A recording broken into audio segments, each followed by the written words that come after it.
Hello student, welcome back to my channel RT Bioversatile. I am Reshma Kapoor, assistant professor in botany.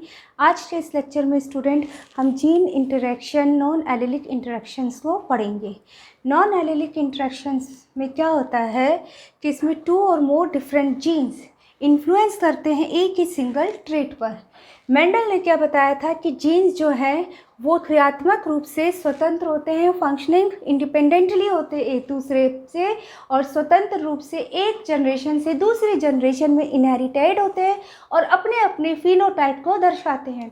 लेकिन बाद में कई ऐसे ट्रेड्स दिखे, कई ऐसे ऑर्गेनिजम्स में ट्रेड्स के एग्जांपल्स हैं जिनमें एक ट्रेड जो है 2 या 2 से ज़्यादा जीन की कोलैबोरेशन का परिणाम होता है और इसी को नॉन एलिलिक कहते हैं।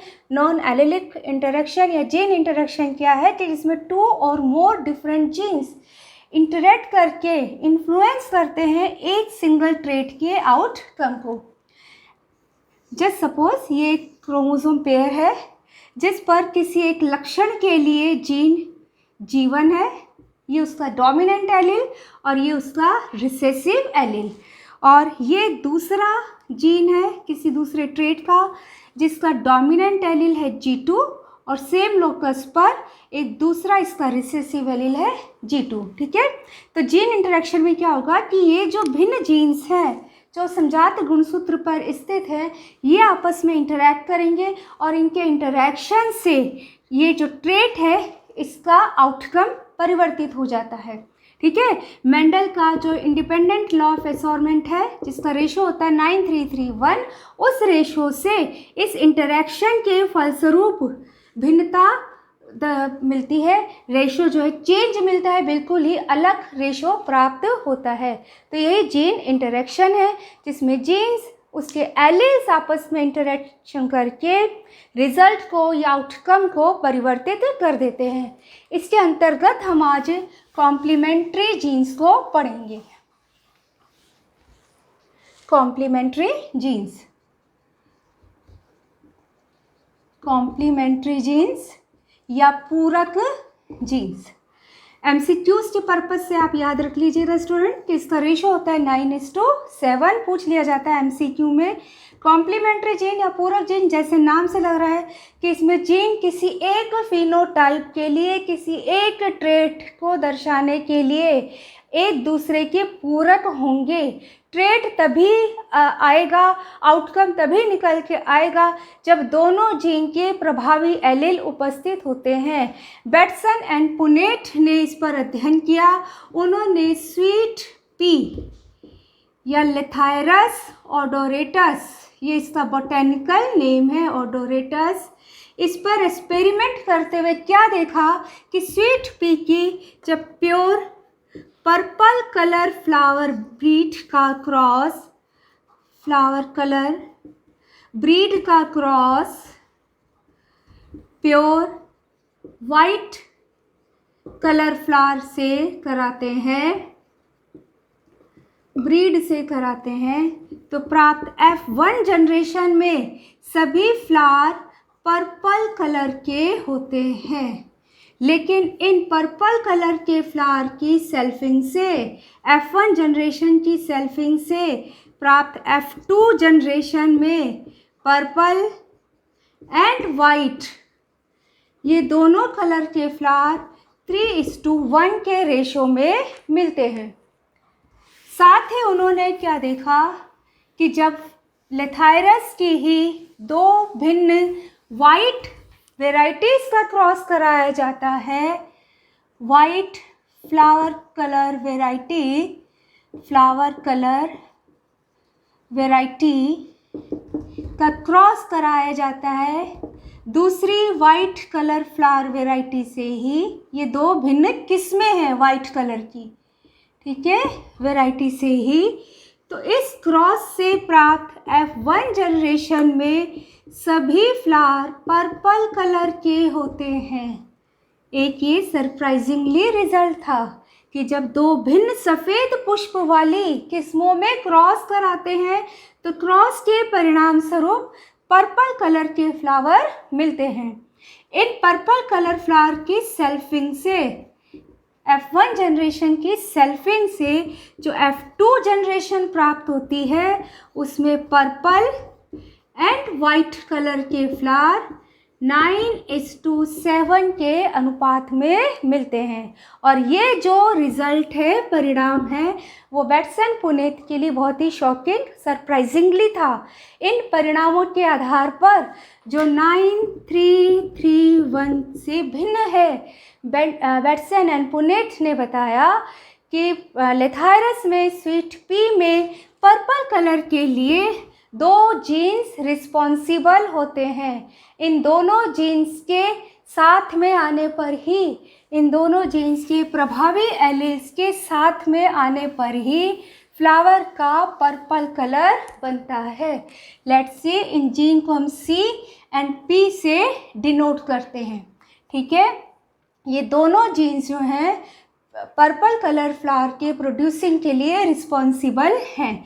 तो एक वाइट ब्रीड जिसमें CCPP है, ये रिसेसिव एलील है P का, और दूसरी वाइट ब्रीड जिसमें C जीन रिसेसिव है, होमोजाइगस रिसेसिव, लेकिन P जो है वो होमोजाइगस डोमिनेंट एलील प्रेजेंट है।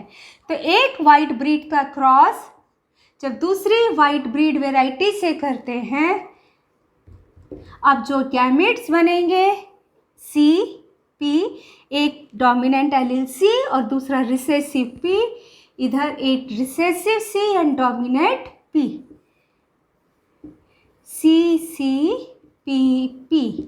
तो प्राप्त F1 जनरेशन में चूंकि C डोमिनेंट एलील प्रेजेंट है और एक P डोमिनेंट एलील प्रेजेंट है, तो दोनों जीन्स F1 जनरेशन में साथ में आ जाते हैं। ठीक है, तो फ्लावर का पर्पल कलर बन जाता है, फ्लावर पर्पल कलर के मिलते हैं। ठीक है, तो ये दोनों जीन्स के साथ में आने पर, इनकी डोमिनेंट एलील के साथ में आने पर ही फ्लावर का पर्पल कलर बनेगा।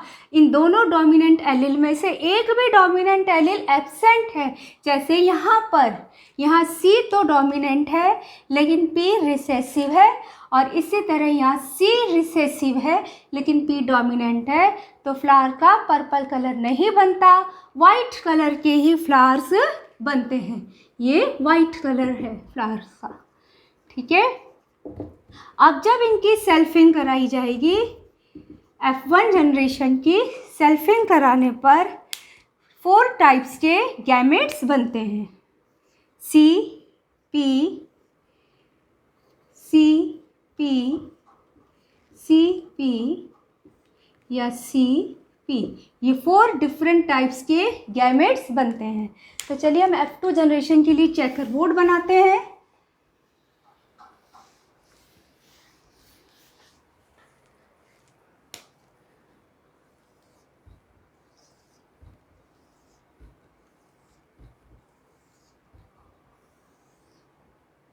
CP,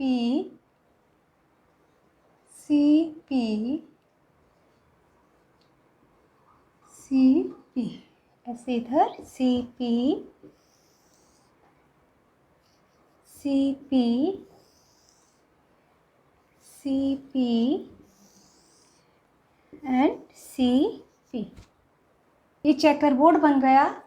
अब हम यहाँ पर देखिए, इस वाले में C और P दोनों डोमिनेंट होमोजाइगस अवस्था है, तो ये फ्लावर का पर्पल कलर।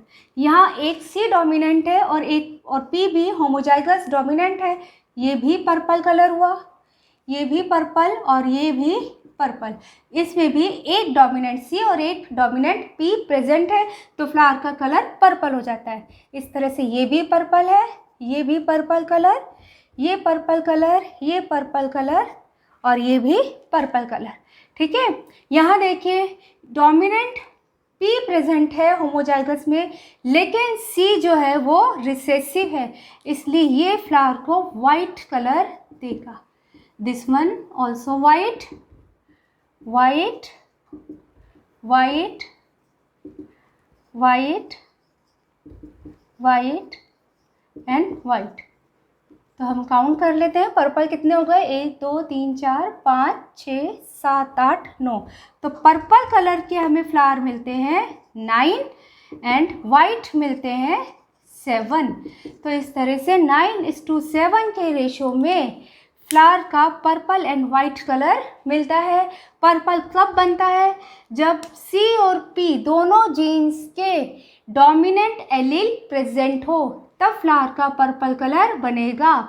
अगर दोनों में से एक भी डोमिनेंट एलील एब्सेंट है, जैसे यहाँ पर, तो फ्लावर का वाइट कलर होगा। इधर C रिसेसिव है और इधर जो है C डोमिनेंट है लेकिन P रिसेसिव एलील प्रेजेंट है, तो फ्लावर का वाइट कलर ही बनता है। तो इस तरह से कॉम्प्लीमेंट्री जीन्स का रेशो मिलता है हमें 9:7 और दोनों जीन्स पर्पल कलर की प्रोड्यूसिंग के लिए एक दूसरे पर निर्भर होते हैं, एक दूसरे के कॉम्प्लीमेंट होते हैं, इसीलिए इनको कॉम्प्लीमेंट्री जीन्स कहते हैं।